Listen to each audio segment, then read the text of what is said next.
যারা অনেকদিন ধরে টাকা ভাজি খাইতে চাইতেছেন, ঠিক আছে, এই যে হচ্ছে টাকা ভাজি আপনাদের আজকে খাওয়াবো। টাকা ভাজি, টাকা কীভাবে হচ্ছে ভাজতে হবে সেটা হচ্ছে দেখাই দিতেছি, ঠিক আছে। টাকা ভাজি হচ্ছে এভাবে হচ্ছে টাকা ভাজতে হবে।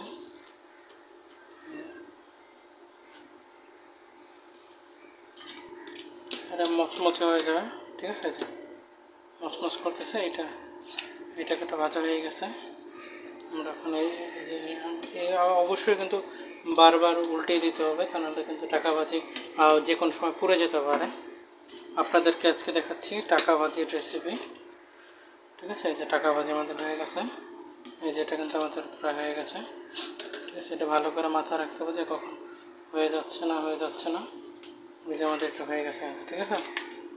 টাকা ভাজি আমাদের যে এই টাকাটা হয়ে যাচ্ছে,